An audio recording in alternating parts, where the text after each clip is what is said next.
আপনারা যারা দেশে বিদেশে বিভিন্ন প্রান্ত থেকে লাইভটিতে সংযুক্ত হয়েছেন, আপনাদের কাছে দ্রুত অনুরোধ হচ্ছে আপনারা লাইভটি শেয়ার করে দিবেন, দেশবাসী সহ বিশ্বের বাংলা ভাষাভাষী মানুষদেরকে দেখার সুযোগ করে দিবেন। ষড়যন্ত্রের পরে ষড়যন্ত্র, বিভিন্ন ধরনের অনৈতিক কার্যক্রমের সাথে বাংলাদেশের ফ্যাসিবাদী বিদেয়ী সরকার সম্পৃক্ত রয়েছে, তার স্পষ্ট প্রমাণ রয়েছে। পাশাপাশি ফ্যাসিবাদী এই সরকারের যেই লোকটি বাংলাদেশ থেকে পালিয়ে গিয়েছে, সেই শেখ হাসিনা আবার ফোন আলাপ ফাঁস করেছেন, ফাঁস হয়ে গিয়েছে তার ফোন আলাপ, যেখানে তিনি বলার চেষ্টা করছেন যে বাংলাদেশে চট করে তিনি প্রবেশ করবেন।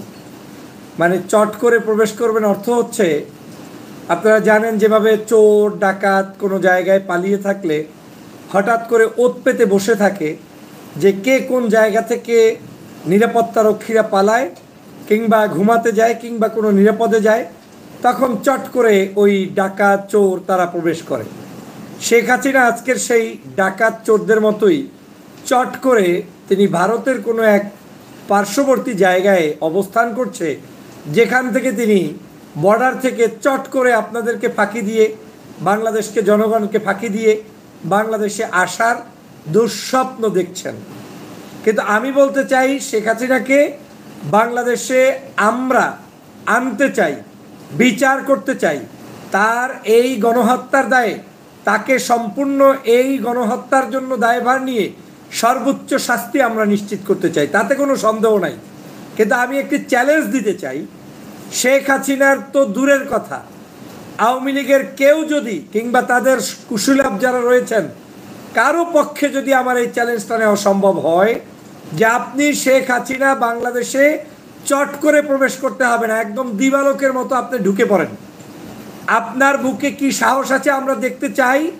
আপনি পারলে বাংলাদেশে প্রবেশ করেন, সারা বাংলাদেশের 18 কোটি জনগণ আপনার জন্য ঝাড়ু নিয়ে বসে আছে, আপনার জন্য চট করে প্রবেশ করলে চট করে আপনাকে ঝাপটি মেরে ধরার জন্য বসে আছে।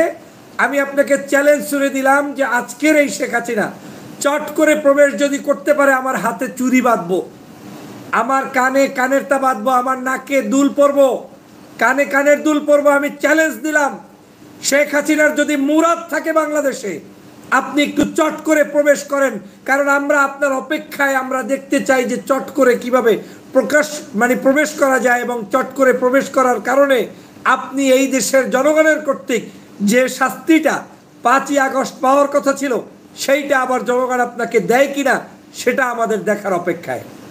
প্রিয় সহযোদ্ধা ভাইয়েরা, বাংলাদেশ নিয়ে গভীর ষড়যন্ত্র গত 16 বছর পর্যন্ত করেছে, আজও ষড়যন্ত্র তারা চলমান রেখেছে। কিন্তু আমার বিশ্বাস হচ্ছে, বাংলাদেশের শত ষড়যন্ত্র করে শেখ হাসিনা যখন বাংলাদেশ থেকে চট করে চলে গেলেন উড়াল দিয়ে, এই চলে যাওয়ার পরে চট করে প্রবেশ করাটা আর সহজ নয়। তখন তোমার পুলিশ ছিল, তখন তোমার প্রশাসন ছিল, তখন তোমার অনৈতিক কর্মকাণ্ডকে সায় দিয়ে বিভিন্ন ধরনের অনৈতিক অফিসাররা তোমাকে সহযোগিতা করেছে। কিন্তু তোমাকে এখন আর চট করে কেউ তোমার পাশে দাঁড়াবে না। তোমার সমগ্র লেলুয়া বাহিনী আজ ভেঙে চুরে চুরমার হয়ে গিয়েছে। বাংলাদেশ এখন স্বাধীন এই সার্বভৌম দেশকে নেতৃত্ব দিচ্ছে বাংলাদেশের সাধারণ মানুষ। আমি সে কারণে দেশবাসীকে সবসময় বলি, আমার এই যে সরকার রয়েছে বর্তমানে, আজকের এই মুহূর্তের সরকার জেনারেল ওয়াকারুজ্জামানের সহযোগিতায়, সেনাবাহিনীর সহযোগিতায়, ডক্টর মোহাম্মদ ইউনূস সাহেবের মতো একজন ব্যক্তি, নোবেল লরিয়েট, তিনি আজকের যে সরকার চালাচ্ছেন, এটা আমাদের দেশের সরকার, দেশের মানুষের সরকার এবং আমাদের প্রতিষ্ঠিত সরকার। এখন এই সরকারকে উৎখাত করার জন্য যারাই ষড়যন্ত্র করবে তারাই আওয়ামী লীগ, আর কোনো সার্টিফিকেট লাগবে না। এই সরকার আপনার, এই সরকার আমার। আমরা গত 16 বছর পর্যন্ত এই সরকারকে বসানোর জন্য চেষ্টা করেছি, যে কোনো মূল্যে বাংলাদেশে একটি স্বাধীন নির্বাচন করার জন্য, দেশকে সংস্কার করে গণমানুষের মুক্তির জন্য আমরা সবাই আন্দোলন করেছি, বাস্তবায়ন করেছে আমাদের সাধারণ শিক্ষার্থী এবং দেশবাসী। কিন্তু সেই বাস্তবায়নে সহযোগিতা করেছে আমাদের দেশপ্রেমিক সেনাবাহিনী। আজকে যদি সেনাবাহিনী আমাদের পাশে না দাঁড়াতেন, তাহলে এই চট করে শেখ হাসিনা এখান থেকে পালাতে পারতেন না। এই চট করে যে চলে গিয়েছেন, হয়তো অনেকের কাছে মনে পড়তে পারে যে শেখ হাসিনাকে যেতে দিলাম কি দিলাম না, আজকে যদি আজকের সেনাবাহিনী আমাদের পক্ষে দাঁড়িয়ে যদি দায়িত্ব না নিতেন, তাহলে আজকেও স্বাধীনতা পেতাম না। হয়তো আরও 10,000 5,000 মানুষকে শেখ হাসিনা হত্যা করে কিন্তু ক্ষমতায় থাকতো। এটাই ছিল শেখ হাসিনার পরিকল্পনা। এ কারণেই শেখ হাসিনা রাগান্বিত হয়েছে। এ কারণেই তিনি কিন্তু আজকের ক্ষিপ্ত এই সেনাবাহিনীর উপরে, ওয়াকারুজ্জামান সাহেবের উপরে, ইনুস সাহেবের উপরে, কারণ তার সকল আশা আকাঙ্ক্ষা ভেঙে চুরে চুরমার তারা করে দিয়েছে। অতএব চট করে যে প্রবেশ করবেন, সেই চট করে প্রবেশ করার জন্য আজকের আপনাকে কেউ করতে দিবে না, বরং আপনাকে প্রকাশ্যে বিচারের কাঠগড়ায় দাঁড়ানোর জন্য বিমানে চড়ে বাংলাদেশে এসে জনগণের কাতারে আপনাকে দাঁড়াতে হবে, এবং জনগণ জনতার আদালতে বিচার করবে। জনগণের প্রতিষ্ঠিত ন্যায়সঙ্গত আদালতে আপনার জন্য সর্বোচ্চ শাস্তি ফাঁসি নিশ্চিত করবে। কারণ আপনি চট করে গত কয়েকদিন আগে আমার দেশের প্রায় হাজারো শিক্ষার্থীকে আপনি হত্যা করেছেন, নাগরিককে হত্যা করেছেন। প্রিয় সহযোদ্ধা ভাইরা, আমাদের সবাইকে সতর্ক হতে হবে। বাংলাদেশকে নিয়ে এই বর্তমান ফ্যাসিবাদ সরকার বিভিন্ন অপকৌশল তারা চালাবে। আপনাকে একটা প্রশ্ন করতে চাই, গত প্রায় বিএনপির সরকার ছিল, জামাতের সরকার ছিল, মানে জোট ছিল 2001 সালে। এর আগেও বিভিন্ন সরকার ছিল, ইনক্লুডিং আওয়ামী লীগ। কোনো আমলে কখনো কিন্তু আপনি মাজার ভাঙতে দেখেন নাই। এই সরকার পরিকল্পিত উপায়ে কি শুরু করেছে দেখেন। আনসারের পোশাক পরে তারা আন্দোলন করে ব্যর্থ হয়েছে। 15ই আগস্টের আন্দোলন করে তারা ব্যর্থ হয়েছে। তারপরে বাংলাদেশের মানুষের উপরে রিক্সা শ্রমিক, তারপরে কি বলে এই যে বিভিন্ন ধরনের গার্মেন্টস, এগুলো করে আন্দোলন করে তারা ব্যর্থ হয়েছে। তারপরে তারা এখন প্রশাসনের মধ্যে তাদের এই আন্দোলন অব্যাহত রাখার জন্য ষড়যন্ত্র অব্যাহত রাখছে। এক বাক্যে সব কিছু করার পরে যখন ব্যর্থ হয়েছে, তখন এই মুসলমানদের মধ্যে, বাংলাদেশের নাগরিকদের মধ্যে আপনাদের চিন্তা চেতনা আদর্শকে ভিন্ন খাতে প্রভাবিত করার জন্য একদল গোষ্ঠী, যারা তাদেরই দালাল, তাদেরকে দিয়ে মাজার ভাঙিয়ে তারপরে আন্দোলনকে জমাতে চায়। কেন করতে চায়? সহজ কথা, মাজারের বিরুদ্ধে বাংলাদেশের সিংহভাগ মানুষ। কারণ এদেশের কৃষ্টি কালচার সভ্যতার সাথে পূজা অর্চনা কিংবা মুসলমানদের ধর্ম বিক্রি করে কারো এবাদত যায় না। কিন্তু এর মানে এই নয় যে এদেশের মানুষ এই মাজারের পক্ষে কিংবা বিপক্ষে থাকুক, তারা ভাঙচুরের পক্ষে তো না। কিন্তু হঠাৎ করে এই ভাঙচুর কারা করালো? তারাই করাচ্ছে যারা মন্দিরে ভাঙচুর করে তারপরে জাতির কাছে প্রকাশ করতে চায় যে সংখ্যালঘু নির্যাতন হচ্ছে। এখন মন্দির যেহেতু পাহারা দিচ্ছে হুজুররা, আলেমরা, শিক্ষার্থীরা, এখন তাদের সেখানেও বুমেরাং হয়ে গিয়েছে। তাই হঠাৎ করে শুরু করেছে আবার সেই মাজার ভাঙ্গা প্রজেক্ট। কিন্তু এই মাজার কিন্তু চরমনাইয়ের পীর ভাঙতে বলে নাই, জামাতের আমির ভাঙতে বলে নাই, ইসলামী কোনো দল ভাঙতে বলে নাই, অথবা কিংবা আপনার কোনো শায়েক ভাঙতে বলে নাই। হ্যাঁ, মাজারের বিরুদ্ধে তাদের ওয়াজ থাকতে পারে যে আপনারা সেখানে যাবেন না, আপনারা পূজা করবেন না, আপনারা আল্লাহর কাছে যাবেন, সেটা তাদের ওয়াজ নসিহাত। এটার পক্ষে আমিও আছি, আপনিও আছেন। কিন্তু হুট করে এই আন্দোলন কেন করছে? এটার মধ্য দিয়ে একটি শক্তি তারা তৈরি করতে চায়, যাতে করে তারা জাতিকে বিভাজন করতে পারে, যাতে করে তারা বাংলাদেশকে আবার শক্তি নষ্ট করে দিয়ে, নস্যাৎ করে দিয়ে ঐক্যবদ্ধ এই প্রচেষ্টাকে ধ্বংস করতে চায় এবং বাংলাদেশের মানুষকে বুঝাতে চায় যে শেখ হাসিনা নাই মানি সব কিছুতে অশান্তি। কিন্তু শেখ হাসিনা নাই মানি সব কিছুতে অশান্তি নয়। বাংলাদেশ এখন শান্তিতে চলমান রয়েছে। গত 16 বছরে যে নির্যাতন হয়েছে, নিপীড়ন হয়েছে, জুলুম হয়েছে, গুম হয়েছে, খুন হয়েছে, গত 1 মাসে কিন্তু এর একটাও দেখাতে পারবেন না। আওয়ামী লীগ সবসময় বলতো, যে আজকে যদি বাংলাদেশ থেকে আওয়ামী লীগের পতন হয় 5 লক্ষ লোকের নাকি জীবন যাবে। আমি আপনাকে প্রশ্ন করে বলছি, আমরা আওয়ামী লীগের হাতে জীবন ধ্বংস হয়েছে, আমাদের ভাইয়েরা শহীদ হয়েছে, কিন্তু পাল্টা আমাদের মাধ্যমে আওয়ামী লীগের একটা প্রাণও বাংলাদেশে ঝরে নাই। এটার দ্বারাই প্রমাণ হয় আওয়ামী লীগ একটা গুজববাজ, আওয়ামী লীগ একটা দুষ্ট চক্রের নাম, আওয়ামী লীগ একটা ষড়যন্ত্রবাজ, যারা সকাল সন্ধ্যা আপনার বিরুদ্ধে, আমাদের বিরুদ্ধে, দেশের বিরুদ্ধে ষড়যন্ত্র চলমান রাখবে। অতএব আমাদেরকে কি করতে হবে? সতর্ক হওয়ার কোনো বিকল্প নাই। সতর্ক হতে হবে সমন্বয়কদের, কথাবার্তায় ভারসাম্য তাদের যেমন আনতে হবে, রাজনৈতিক দলগুলোর পিছনেও তাদেরকে সকল ষড়যন্ত্রের ঊর্ধ্বে উঠে আপনাদেরও স্নেহসুলভ ভালোবাসা প্রকাশ করে শ্রদ্ধা রেখে বাংলাদেশের বর্তমান এই সরকারকে আগলে রাখতে হবে, ঐক্যবদ্ধভাবে এই সরকারকে শক্তিশালী করতে হবে। আপনি যদি এই ডক্টর মোহাম্মদ ইউনূস সাহেবের সমালোচনায় আওয়ামী লীগের মতো আপনিও ব্যস্ত থাকেন, তাহলে বুঝতে হবে আপনার এই বক্তব্য দিয়ে আওয়ামী লীগ বেনিফিট অর্জন করবে এবং এই সেনাবাহিনীকে বিতর্কিত করে তারা এই দেশে একটি গোলযোগ সৃষ্টি করবে। পরবর্তীতে দেখবেন আমসালা সবই আপনি খুয়াবেন। অতএব আমি সমগ্র দেশবাসীকে, সমগ্র রাজনৈতিক দলের নেতাকর্মীকে উদাত্ত আহ্বান জানাবো, বর্তমান সময়ের আপনার দায়িত্ব হচ্ছে সেনাবাহিনীর হাতকে শক্তিশালী করা, নৌবাহিনীর হাতকে শক্তিশালী করা, বিমান বাহিনীর হাতকে শক্তিশালী করা, ডক্টর মোহাম্মদ ইউনূসের সকল প্রজেক্টগুলোকে বাস্তবায়ন করা। দেখেন গত কয়টা মাস গেল, মাত্র 1 মাস সময়। এই 1 মাসের মধ্যে আওয়ামী লীগের ষড়যন্ত্র, ব্যাংকগুলোকে ধ্বংস করা, অর্থনীতিকে ধ্বংস করা। আপনারা দেখেছেন ডক্টর মোহাম্মদ ইউনূস গতকালকে বলেছেন কত কোটি ডলার পরিমাণ টাকা বাংলাদেশে আবার তারা ছাপিয়ে তারপরে অর্থনীতি ধ্বংস করে দিয়ে গিয়েছে। আজকের মুদ্রাস্ফীতি হয়েছে, এখন দেশের অর্থনীতি একদম অচল। এই ঋণ টিন সব কিছু এখন পরিশোধ করতে হবে ইউনূস সাহেবদেরকে, এই নতুন সরকারকে। তাহলে এই ঝঞ্ঝাল কারা তৈরি করে দিয়ে গিয়েছে? এই শেখ হাসিনা করে দিয়ে গেছে। এখন আমাদেরকে যদি সেটা করতে হয় তাহলে আমাদেরকে ঐক্যবদ্ধ হতে হবে। ওদের সাথে কোনো এগ্রিমেন্ট নাই, ওদের কোনো বক্তব্যের সাথে আমরা একমত নই। আমরা আমাদের দেশবাসীকে ঐক্যবদ্ধ করে বাংলাদেশের মানুষের স্বাধীনতা সার্বভৌমত্বকে রক্ষা করার জন্য আমাদের আন্দোলন চলমান রাখতে হবে। অতএব সমন্বয়করা, বাংলাদেশে যারা শিক্ষার্থী আন্দোলন করেছে, তাদের ছোট বয়সেও যদি তাদের বক্তব্যগুলোকে তারা সংযত রাখার চেষ্টা করবেন, পাশাপাশি আপনাদেরও প্রতি অনুরোধ থাকবে, দলের প্রতি অনুরোধ থাকবে, তাদের প্রতিও আপনাদের স্নেহসুলভ সম্পর্ক বজায় রাখার জন্য কাছে টানার মানসিকতা এখনই বন্ধ করা যাবে না, বরং তাদেরকে আমাদের জীবন গঠনের জন্য, দেশ গঠনের জন্য, সবসময়ের জন্য তাদেরকে লাগবে।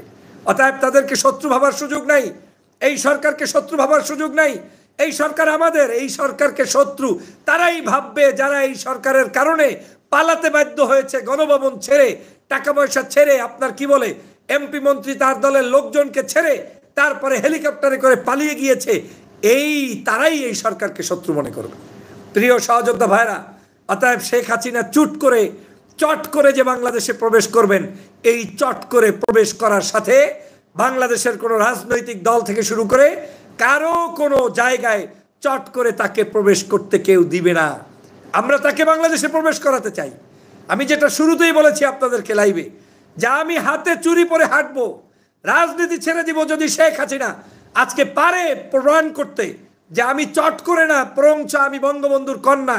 আমি আজকে দিবালোকের মতো স্পষ্ট, আমরা কি বিমানে চড়ে বাংলাদেশের ইমিগ্রেশন ক্রস করে ঢুকতে পারবেন যদি পারেন, রাজনীতি ছেড়ে দিব। এইসব ধান্দাবাজি, মিথ্যা তথ্য গুজব ছাড়া আওয়ামী লীগের অভ্যাস। 15ই আগস্ট কোনো জায়গায় পালন হয় নাই। 2022 সাল 23 সালের 15ই আগস্ট তারা তাদের পেজে পর্যন্ত প্রকাশ করে মিথ্যাচার করেছে। আজকের এখন 2023 সাল 22 সালের আওয়ামী লীগের দালালদের মিছিলগুলো কাট করে প্রকাশ করে বলে জেগে উঠেছে, যে কোনো মুহূর্তে সমস্যা হবে।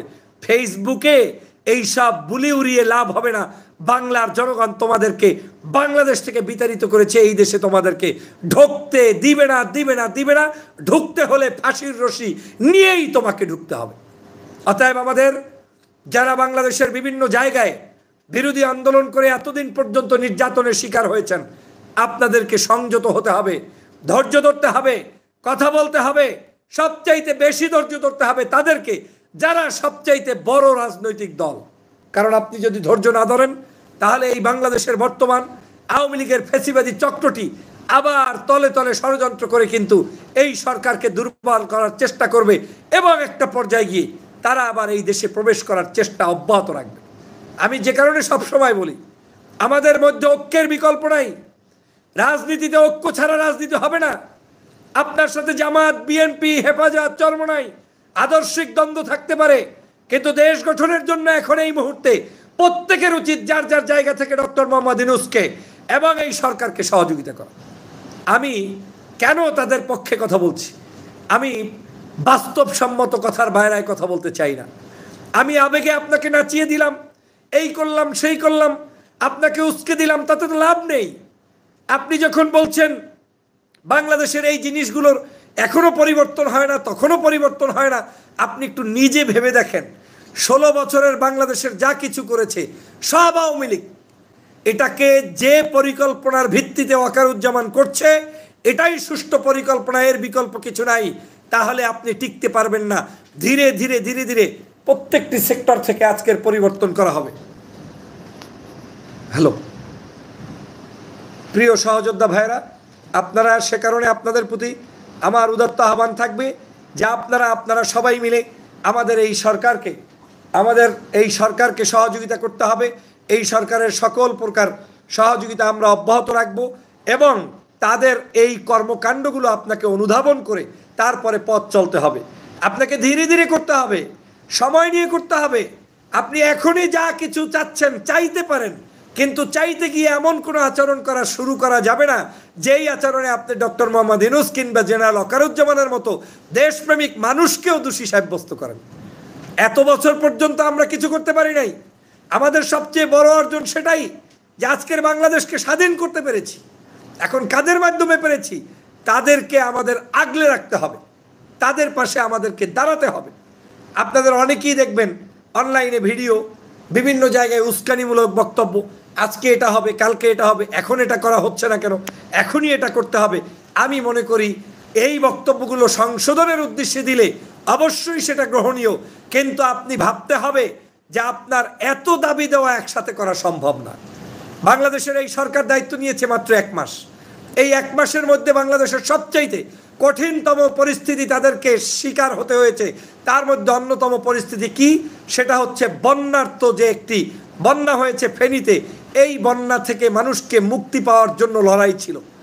শপথ নেওয়ার সাথে সাথে সমগ্র দেশবাসী সেই বন্যাকে সামাল দেওয়ার জন্য চেষ্টা করেছে। আজকের সেই বন্যা দুর্গত অঞ্চলগুলো এখনও ঠিক হয়ে ওঠেনি। আমি দাবি তুলছি আমার বেতনের জন্য, আমার স্কেলের জন্য, আমার গার্মেন্টসের জন্য, আমার কি বলে এই যে আপনার কি বলে এটাকে এই পুলিশ, তারপরে এই কয়েকদিন আগে আনসারদের জন্য এই দাবি দেওয়া গত 16 বছরে কেউ করতে পারেনি। আজকে কেন করছে? তার মানে হচ্ছে এই কথাগুলো আজকের আমাদের এই কথাগুলোকে আমাদের উন্মুক্ত হয়েছে বিধায় আপনি বলতে পারছেন। কথাও যেমন বলতে হবে, তাদেরকে কাছেও তেমন টেনে রাখতে হবে এবং তাদেরকে সময়ও আমাদেরকে তেমন দিতে হবে। না হয় ওই যে চট করে কথা বলছে, এই চট করা শেখ হাসিনা তার সকল প্রকার ষড়যন্ত্র অব্যাহত রাখবে বলে আমি মনে করি। আপনারা দেখেন গতকালকে ডক্টর মোহাম্মদ ইউনূস সাহেবের বক্তব্য আমার কাছে সবচাইতে ভালো লেগেছে। একজন আদর্শবাদী নেতার এত সুন্দর প্রাণচাঞ্চল্যময় বক্তব্য আমি বিগত 10-16 বছরে কোনো সময় শুনি নাই। সত্য কথা বলছি। কিভাবে তিনি ব্যাখ্যা দিয়েছেন? তিনি বলেছেন ইতিমধ্যে কমিশন করে দিয়েছেন, প্রত্যেকটা সেক্টরে সংস্কার চাচ্ছেন, সংস্কার করছেন। তারা আজকের এই মুহূর্তে বাংলাদেশের প্রত্যেকটি সেক্টরে যে দুর্বলতা সেটা তারা ডাইরেক্ট বলে দিয়েছেন। এই দুর্বলতা কি এই সরকারের নাকি গত 16 বছরের সরকারের? 1 মাসের মধ্যে এই সরকার তো দেশকে ডুবাতেও পারে না, উন্নতিও করতে পারে না। তাহলে কারা ডুবিয়ে গিয়েছে? শেখ হাসিনা। পুলিশ প্রশাসনকে পারিবারিক তান্ত্রিক পুলিশ বানিয়ে দিয়ে গিয়েছে। সমগ্র ডিসি, এসপি, সচিব সব আওয়ামী লীগের বানিয়ে রেখে গিয়েছে। আজকের সমগ্র ব্যাংক লুট করে খেয়ে ফেলেছে, শেষ করে ফেলেছে। আজকের বীমা থেকে শুরু করে সব জায়গায় শেষ। সে কারণে এই শেষ হওয়া জায়গাটা এখন মেরুদণ্ডের উপরে পড়েছে ইউনূস সাহেবের, ওয়াকারুজ্জামান সাহেবের। অতএব তাদেরকে সময় দিতে হবে। সেদিন আমি জেনারেল ওয়াকারুজ্জামান সাহেবের একটা বক্তব্য শুনেছি। তিনি বলার চেষ্টা করেছেন 16 দিনে এই পরিবর্তন হবে না, প্রয়োজনে 16 মাস আমাদেরকে ধৈর্য ধরে তারপরে আমাদের এই কাজ অব্যাহত রেখে এই ফ্যাসিবাদের সকল অপকর্মগুলোকে আমাদের আস্তে আস্তে করে দূর করতে হবে। অতএব প্রিয় সহযোদ্ধা ভাইরা, প্রিয় দেশবাসী, আমার পক্ষ থেকে ব্যক্তিগতভাবে আপনার প্রতি উদাত্ত আহ্বান থাকবে, উস্কানি নয়। আমরা এতদিন আওয়ামী লীগের বিরুদ্ধে যুদ্ধ করেছি, কথা বলেছি। কি জন্য যুদ্ধ করেছি? ফ্যাসিবাদের পতনের জন্য। তো যুদ্ধ করে আমরা যেই সরকারকে ডেকে নিয়ে এসেছি, সেই সরকারকে আমরা পরামর্শের ভিত্তিতেই দেশকে চালাতে হবে। আজকের এই সরকার ইতিমধ্যেই বাংলাদেশের বিভিন্ন রাজনৈতিক দলের নেতাদেরকে ডেকে তারপরে তিনি সংলাপ করেছেন, কথা বলেছেন, জানার চেষ্টা করেছেন। এই সরকার বিগত দিনের তত্ত্বাবধায়ক সরকারের সাথে মিলালে হবে না। এটা বিপ্লবিক সরকার। এটা এমন একটা ক্রাইসিসে এই সরকার এসেছে যেই সময় আপনাকে ছাত্র জনতার আবেগ অনুভূতি, দেশবাসীর মানুষের আবেগ অনুভূতিকে বুঝতে হবে এবং এই সরকারের পাশে দাঁড়িয়ে সহযোগিতা করতে হবে। কিন্তু আরেকটা জিনিস আমার উদাত্ত আহ্বান থাকবে, সেটা হচ্ছে আমাদের যে ছাত্র বন্ধুরা আন্দোলন করেছেন, আপনাদের প্রতিও আমার সফট রিমাইন্ডার থাকবে, আপনার এই আন্দোলন একদিনে হয়নি, 16 বছর পর্যন্ত সময় লেগেছে। অতএব বড় বড় রাজনৈতিক দল তাদের নেতা নেত্রীদের ব্যাপারে কথা বলার ক্ষেত্রে সংযত আচরণ করতে হবে। আমি জানি আপনি আমার বয়সে ছোট, আমার চেয়ে হয়তো রাজনৈতিক জায়গায় জ্ঞানে আপনি বেশিও হতে পারেন, কমও হতে পারেন, শেখার আছে অনেক কিছু। আসুন আমরা একে অপরের প্রতি সহমর্মিতা দেখিয়ে তারপরে ভালোবাসা উজাড় করে দিয়ে দেশকে গঠন করার চেষ্টা করি। যদি সেটা না করতে পারি তাহলে এই বিভাজন দিয়ে আমাদের দেশ সুন্দর হবে না। মনে রাখতে হবে, এই দেশের যত বড় বিপ্লবী হোক না কেন, বড় বড় রাজনৈতিক দলগুলোকে আমাদেরকে সাথে রাখতে হবে, তাদেরকেও পাশে রাখতে হবে, তাদের আন্দোলন সংগ্রামকেও স্বীকৃতি দিতে হবে, যে কারণেই বাংলাদেশের মানুষ শান্তিতে সুন্দরভাবে বসবাস করতে পারবে। কিন্তু এটাও মাথায় রাখতে হবে, রাজনৈতিক দলগুলোকে এটাও চিন্তা করতে হবে, আগামী 4 বছর 5 বছরেও যদি শেখ হাসিনা ক্ষমতা থেকে বিদায় না নিতেন, আপনি আমি স্বাধীনভাবে বাংলাদেশে বসে এই জোর গলায় বক্তব্য দিতে পারতেন না, মিছিল মিটিং করতে পারতেন না, মামলাগুলো থেকে মুক্তি পাইতেন না, খালেদা জিয়ার জেল জুলুম থেকে মুক্তি পাইতেন না, বিদেশি চিকিৎসার জন্য এখন আমরা পাঠাতে পারতাম না, বিভিন্ন ধরনের ষড়যন্ত্র চলতো, তারেক রহমান সাহেবকে দেশে আনা আমাদের জন্য অনিশ্চিত হয়ে যেত এবং বাংলাদেশের অন্য অন্য রাজনৈতিক দলের নেতারা গুম খুন হত্যার শিকার হতেই থাকতেন। সেখান থেকে ছাত্র জনতার এই বিপ্লবের মধ্য দিয়ে বিশেষ করে সেনাবাহিনী আমাদের পাশে যে দাঁড়িয়েছে, এটা আমাদের জন্য চরম পাওয়া। এই পাওয়ার স্বীকৃতি স্বরূপ তাদের প্রতি নির্দ্বিধায় তাদেরকে কাজ করার জন্য আমাদের প্রত্যেকের এখনই ঐক্যবদ্ধভাবে তাদের পাশে দাঁড়ানো উচিত। মনে রাখবেন, সরকারবিহীন আপনি আমি সারাদিন রাজপথ দখল করে রাখলেও এই দেশের পরিবর্তন করা সম্ভব নয়। সরকারকে সামনে রেখেই আমাদের কাজগুলো উদ্ধার করতে হবে। অতএব সরকার হবে আমার বন্ধু। যেই সরকারকে আমরা ডেকে এনেছি সেই সরকারকে আমাদের কি পেলে পুষে এই ফ্যাসিবাদের সকল প্রকার অন্যায় অত্যাচার জুলুমের বিরুদ্ধে কথা বলতে হবে। প্রিয় সহযোদ্ধা ভাইয়েরা, অতএব সকল ষড়যন্ত্র এখনো চলমান, প্রশাসনের মধ্যে ষড়যন্ত্র চলমান। আমাদের দেশবাসীকে ধৈর্য ধরতে হবে। আপনার এই বিদ্যুৎ গত কয়েক মাস আগে সারা দেশের 16 দিন মানে 16 বছর পর্যন্ত বাংলাদেশে আপনার বিদ্যুৎ কোনো দিন বাসায় থাকতো না। সব জায়গায় বিদ্যুতের জন্য হাহাকার। মনে আছে, মমতাজ ফেরি করে করে বিদ্যুৎ বিক্রি করত আর সারাদিন লোডশেডিং থেকে থাকতো। তত্ত্বাবধায়ক সরকার আসছে, দায়িত্বই নিতে পারে নাই।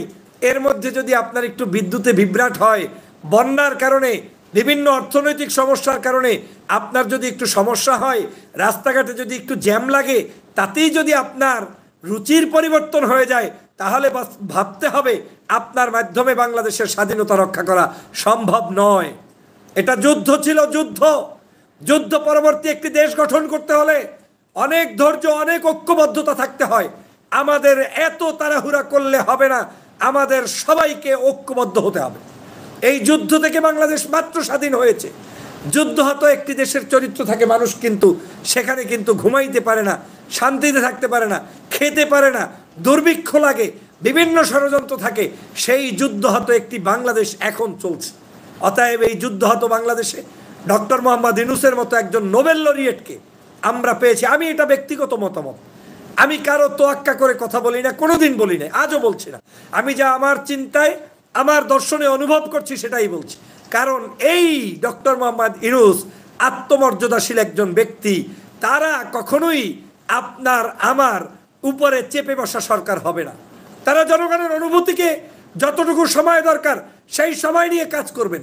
সেনাবাহিনী কোনোদিনই আমার ধারণা এই মুহূর্তে যতক্ষণ পর্যন্ত বাংলাদেশে সেই রকম সিচুয়েশন ক্রিয়েট না হবে কোনোদিন মার্শাল্লাহ দিবে না। কারণ তারা যদি দিতে চাইতো শুরুতেই দিতে পারতো। অতএব তাদের উপরে আস্থা রাখতে হবে। কারো না কারো উপরে আপনাকে আস্থা রেখেই চলতে হবে। আপনি সবাইকেই শত্রু ভাবলে কাকে নিয়ে আপনি চলবেন? কেউ তো আপনার পাশে নেই। এই বিপদকালীন সময় আমার এই সহযোদ্ধা সেনাবাহিনী আমার পাশে এসেছে, সহযোগিতা করেছে। অতএব তাদের এই কাজকে অ্যাপ্রিসিয়েট করেন। দিন রাত কষ্ট করছে। সারা বাংলাদেশকে নিয়ন্ত্রণ করা একসাথে সম্ভব নয়। পুলিশ নাই, থানা নাই, বিভিন্ন জায়গায় সব আওয়ামী লীগের লোকগুলো পালিয়েছে। এই পালানো লোকগুলোর জায়গায় রিক্রুটমেন্ট করতে হলে আপনাকে আমাকে ধৈর্য ধরে অপেক্ষা করতে হবে। আমি ডক্টর মোহাম্মদ ইউনূস স্যারের সাথে একমত। কালকে তার বক্তব্য শুনে আমি আনন্দিত হয়েছি, আন্দোলিত হয়েছি। আমি সত্যিকার অর্থে আমি বুঝতে পেরেছি যে না, তিনি চেষ্টা করছেন। আপনাকে আমি প্রশ্ন করি, এই যে কি বলে ভারত থেকে যে আপনার বিদ্যুৎ আনা, বিদ্যুতের জন্য যে কি বলে, কি কোম্পানি, আদানি নাকি, তাদের এই যে কোম্পানির বিদ্যুতের যে বিল শেখ হাসিনা পরিশোধ না করে ঋণের বোঝা রেখে গিয়েছে, এখন তারা চাপ দিচ্ছে। বন্যা আমার দেশে ভারত সৃষ্টি করে পানিতে ডুবিয়ে মেরেছে, তারপরেও আমরা কিন্তু কারো ব্যাপারে কোনো ধরনের বৈষম্য নীতি করি নাই, পররাষ্ট্র নীতিতে আমরা ভারতকে অবজ্ঞা করি নাই। আমরা বলছি আমাদের উপরে অত্যাচার চালালে সেটারই প্রতিবাদ করব, কিন্তু আমরা তোমাদের যে কোনো রাষ্ট্রের সাথে সুসম্পর্ক বজায় রেখেই রাষ্ট্র চালাবো। তাহলে আমরা উদার, আমাদের উপরে অত্যাচার চলছে, জুলুম চলছে, নিপীড়ন চলছে, আমাদের এই সরকারকে সবাই মিলে চেপে ধরছে, অসহযোগিতা করছে। বিদেশি বিভিন্ন জায়গা থেকে, ভারতের বিশেষ করে পার্শ্ববর্তী দেশ থেকে এই সরকারকে কোনোভাবে মেনে নিয়েছে, কায়দায় কায়দায়, খুব বেশি নিতেও পারে না। তারপরেও যে এই সরকার আজকের জাতির সামনে মাথা উঁচু করে দাঁড়িয়ে কথা বলছে, সেটা ইউনূস সাহেবের কারণে কিংবা জেনারেল ওয়াকারুজ্জামান সাহেবের কারণেই আমরা পাচ্ছি। এই সেনাবাহিনী যদি চাইতো আরও 10 দিন নিরবচ্ছিন্নভাবে রাস্তায় ঘুমিয়ে থাকবে, লাশের পরে লাশ পড়তো, শেখ হাসিনার মতো একজন এই ফ্যাসিস্ট স্বৈরশাসকের বিদায় আপনি ঘটাতে পারতেন না। আপনাকে পৃথিবীর যুদ্ধের ইতিহাস জানতে হবে, পৃথিবীর আন্দোলন সম্পর্কে স্টাডি করতে হবে। আপনার যখনই কোনো ক্রাইসিস হয়, সেই ক্রাইসিসে একমাত্র সেনাবাহিনী আপনাকে সহযোগিতা না করলে কেউ পারবে না, কেউ পারবে না। আজকের সিরিয়ায় যুদ্ধের পরে যুদ্ধ, মাসের পরে মাস চলছে, এখন পর্যন্ত বাশার আল আসাদকে কেউ নামাতে পারে না। কেন পারে না? তার হাতে আজকের সব বাহিনীগুলোকে তিনি কুক্ষিগত করে রেখে জনতার উপরে নিপীড়ন চালাচ্ছে। লক্ষ লক্ষ মানুষ মারা গিয়েছে, স্বাধীন হতে পারছে না, সরকারের পরিবর্তন হচ্ছে না। আপনি দেখছেন না প্যালেস্টাইনের যুদ্ধ, আপনি দেখছেন না বিভিন্ন রাষ্ট্রের মধ্যে যুদ্ধ। এই জায়গায় আমরা একমাত্র আল্লাহর শুকরিয়া আদায় করতে হবে যে আল্লাহ আমাদেরকে সুযোগ করে দিয়েছে, আল্লাহর পক্ষ থেকে নিয়ামত পেয়েছি। আমার দুঃখ হয় তখন যখন আমরা নিয়ামতের শুকরিয়া আদায় না করে বরং আমরা অপেক্ষা করছি আবারও আওয়ামী লীগের মতো আচরণ। এটা আমাদের দ্বারা কাম্য নয়, আমরা এটা করতে পারি না। করলে আপনিই ক্ষতিগ্রস্ত হবেন। মনে রাখবেন, ডক্টর মোহাম্মদ ইউনূসের পরবর্তী আর কোনো অপশন নাই। এই ইউনূসকে যদি আপনারা পিরাপিরি কইরা বিপদ টেনে নিয়ে আসেন, সেনাবাহিনীকে পিরাপিরি কইরা বিপদ টেনে নিয়ে আসেন, তাহলে একুল উকুল দকুল সব কুল আপনারা খুয়াবেন। আর যদি তারা একটু সময় বেশি নিয়েও আমাদেরকে আস্তে আস্তে করে দেশটাকে গঠন করে, তার উপরে আস্থা রাখলে আপনিও রাজনীতি করতে পারবেন, আমিও পারবো, দেশও ভালো থাকবে। আমার বক্তব্য কারো পক্ষে কিংবা বিপক্ষে নয়। আবার আমি কিন্তু সমন্বয়কদের ব্যাপারেও বলেছি, ছাত্রদের ব্যাপারেও বলেছি, বক্তব্য যা আসে তাই দিলেই হবে না, সতর্কতার সাথে বক্তব্য দিতে হবে, সবাইকে অ্যাপ্রিসিয়েট করে বক্তব্য দিতে হবে। সবাইকে শত্রু বানিয়ে দেশ চালাতে পারবেন না, সবাইকে মিত্র বানানোর মানসিকতা তৈরি করতে হবে। শত্রু শুধু এখন বাংলাদেশে তারাই যারা গত 16 বছরে লুণ্ঠন করেছে, অত্যাচার করেছে, অবিচার করেছে, মানুষদেরকে আজকের ধ্বংস করেছে, তাদের ব্যাপারে আপনাদের কথা বলতে হবে। প্রিয় সহযোদ্ধা ভাইরা, সতর্ক থাকবেন আপনারা। আমার বক্তব্য অনেকের মুখরোচক বক্তব্য আমি দেই না, চাইলেই যে কেউ আমাকে খুঁচিয়ে বক্তব্য দেওয়াতে পারে না। এ কারণে অনেকে রাগ কষ্টও পায়, কারণ আমি তো দালাল হতে পারবো না। আমি যেটা অনুভব করছি দেশের স্বার্থে আমি সেটাই বলছি। ব্যস্ততার কারণে আপনাদেরকে ভিডিও দিতে পারছি না, লাইভ দিতে পারছি না, সেজন্য সকল কথা এই লাইভের মধ্য থেকে প্রকাশ করতে চাই। আপনারা সতর্ক থাকবেন, ঐক্যবদ্ধ থাকবেন, রাজনীতিবিদরা ঐক্যবদ্ধ থাকবেন। বাংলাদেশের রাজনীতিবিদরা এই সরকারকে প্রতিপক্ষ ভাবার কোনো সুযোগ নাই, কারণ আওয়ামী লীগ তাড়িয়ে আমরা তাদেরকে বসিয়েছি, আর এই সরকারকেও কোনো রাজনৈতিক দলকে প্রতিপক্ষ ভাবার কোনো সুযোগ নাই। আমাদের একটা টেন্ডেন্সি কি জানেন, আমি যেই দল করি এই দল যদি কেউ না করে তাহলেই সেই লোক খারাপ হয়ে যায়। এই মানসিকতা পরিহার করতে হবে। আজকের এই দেশে একটা দল ভেঙে যখন আরেকটা দল হয়, তখন ওই দলের লোকেরা মনে করে আমার স্বাধীনতা, কিন্তু ওই দল ভেঙে যখন আরেকটা দল হয় তখন তারাও কিন্তু আগের মতো সেই স্পেস দিতে চায় না, বলে ওরা আমাদের থেকে বের হয়ে গিয়েছে। কেন বলেন এই কথা? আজকের যদি সমন্বয়করা রাজনৈতিক দল করে কোনো আপত্তি নেই আমাদের, ছাত্ররা যদি রাজনৈতিক দল করে আমার ব্যক্তিগতভাবে কোনো আপত্তি নেই, কারণ আমি আপনি তো গণতন্ত্রের কথা বলছি। সমস্যা কোথায়?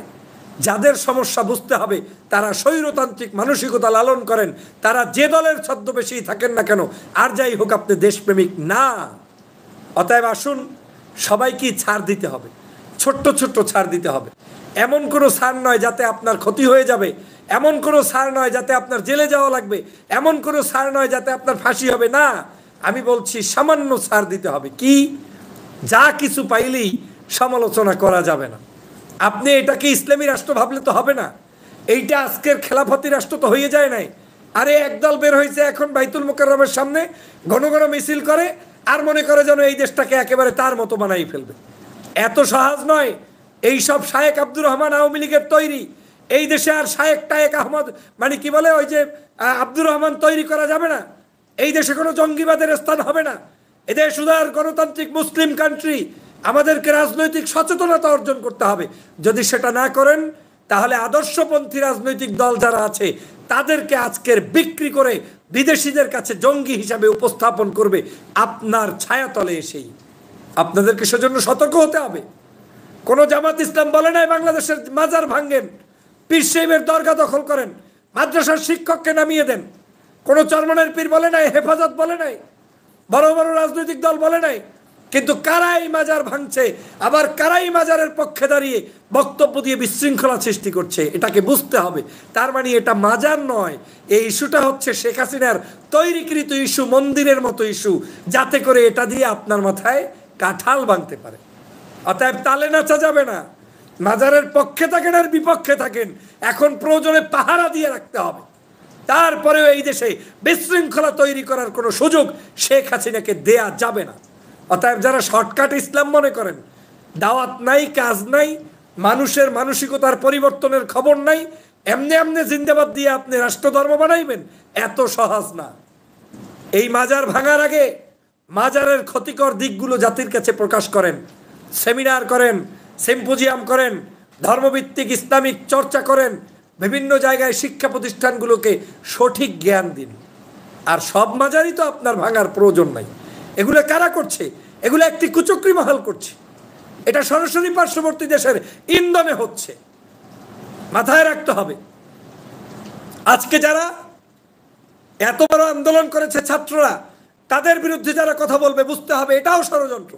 আবার এই ছাত্রদেরকে যারা ভুলভাল বক্তব্য শিখিয়ে দিয়ে আবেগতাড়িত করে কোনো ধরনের কঠোর কোনো বক্তব্য কোনো রাজনৈতিক নেতার ব্যাপারে দেওয়াবে, সেটাও একটা ষড়যন্ত্রের অংশ। হয়তো ওই ছাত্র ভাই বুঝতেছে না। বুঝবে কোত্থেকে? এত সহজে এত আন্দোলন করে দ্রুততম সময়ের মধ্যে শেখ হাসিনা এইরকম বিদায় নিয়ে যাবে এটা কেউ জানতো না। অতএব আমাদেরকে এই আওয়ামী লীগের ষড়যন্ত্র মুখস্থ করে, ঠুতস্থ করে, পার্শ্ববর্তী দেশের ষড়যন্ত্র আপনাকে নিজে জেনে শুনে তারপরে জাতির কাছে প্রকাশ করতে হবে এবং বাংলাদেশের মানুষকে ঐক্যবদ্ধ হতে হবে। আমার সর্বশেষ অনুরোধ হচ্ছে, তত্ত্বাবধায়ক সরকার যে কষ্ট করছে এই কষ্টটা সফল হবে যদি আমরা তাদের পাশে দাঁড়াই। চোর দেখলে আমরা থামিয়ে দেব, গুন্ডা দেখলে আমরা থামিয়ে দেব, রাস্তায় কোনো ধরনের বৈষম্য হলে আমরা থামিয়ে দেব।